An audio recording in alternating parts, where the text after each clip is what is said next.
по HTML. В него ще се научим първоначалните стъпки, как да започнем да правим една веб страница. Какво ще ни трябва? Dreamweaver 6 или някой друг, или Notepad++, кой на каквото реши да пише. За мен е най-удобно, защото Dreamweaver има много функции, много улеснява работа. Добре, нека да започнем. Даваме си от File, New, HTML, Create. Добре, сега трябва да натиснем Ctrl+S, за да го сейваме някъде и да си напишем име. Да кажем урок 1.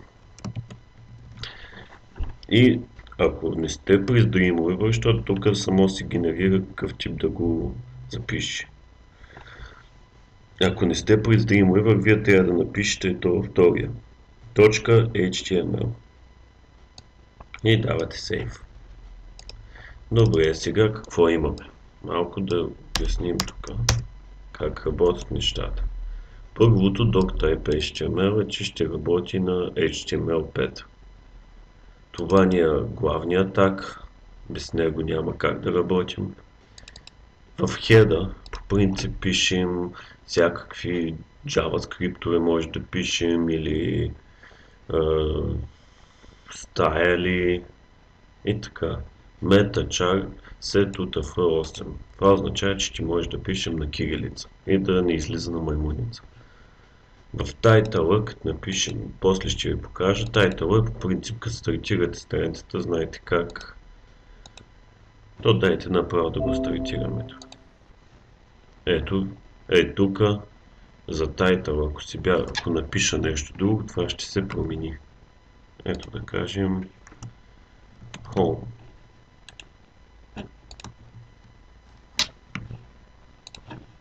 Ето и тук се промени Home стана. Добре. Ние нашия код ще го пишем тук в Body секцията. Нека да започнем с един хединг. H1. Хединга е от H1 до H6.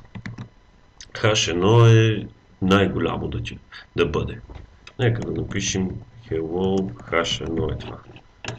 Да видите какво ще стане. Ето, Hello H1. Нека сега ще напишем до H6. H2, H3, 4, 5, 6, 2 и... В принцип по хашовете, когато Google търси, гледа хашовете. Хаша е едно от... Колкото е по-голям хаша, както ние имаме H1, H1 се използва за заглавие и когато, да кажем, напишем HTML Block 1 въведение или нещо такова, когато види, че е то H1, веднага ще изкара на по-горе ред. Добре, нека сега това си го написахме с F12, стартираме през браузера.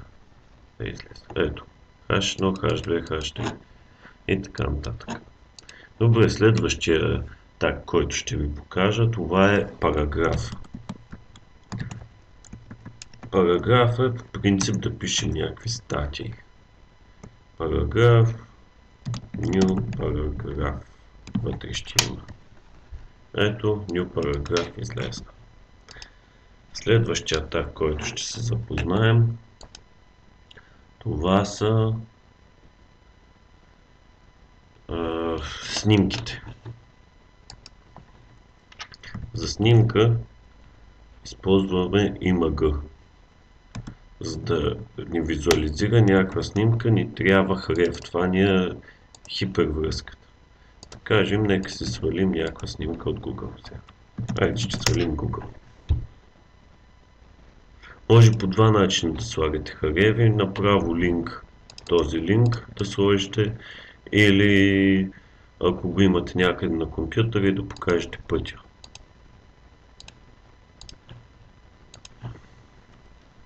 View Image, ето, копирам си го, затварям ги сега тези две, слагам го тук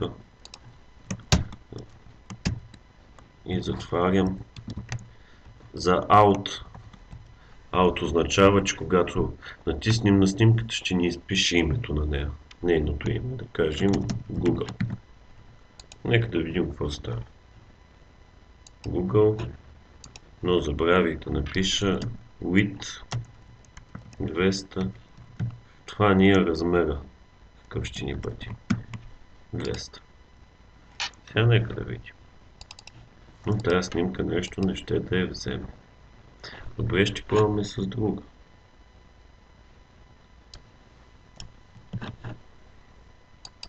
Намерих си друга снимка. Ето. Штрак. Ето ние и снимката ни изкара. Добре. Следващото. Да разбрах, width ни е ширината, хайде ни е височината на снимката. Ако ние ги зададем, ще ги зададе както е самата снимка в реални размери. Сега следващото ни е един хиперлинк да направим. Href, значи ания тага за хиперлинк, href към къде да сочи. Пак си отваряме браузъра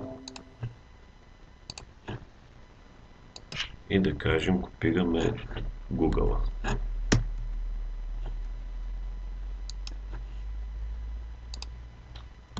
Google, ето така, затваряме хиперлинка и слагаме, да кажем, google.com. Ето, както виждате, в момента излиза тук и като натиснем, трябва да ни отвори Google. Ето. Нека сега това, още един таг ще ви кажа, как този, виждате как ни визуализира хиперлинка до снимката. Да го направим отдолу да ни го сложи. Просто тук под снимката пишем BG.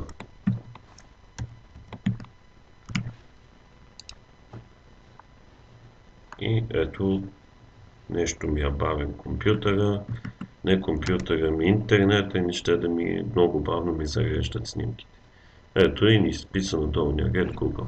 Като за първи урок е това. По-нататък ще се запознаем с по-хубави тагове, но за сега експериментирайте с тея и направете някакви по-красиви неща. Благодаря ви за вниманието.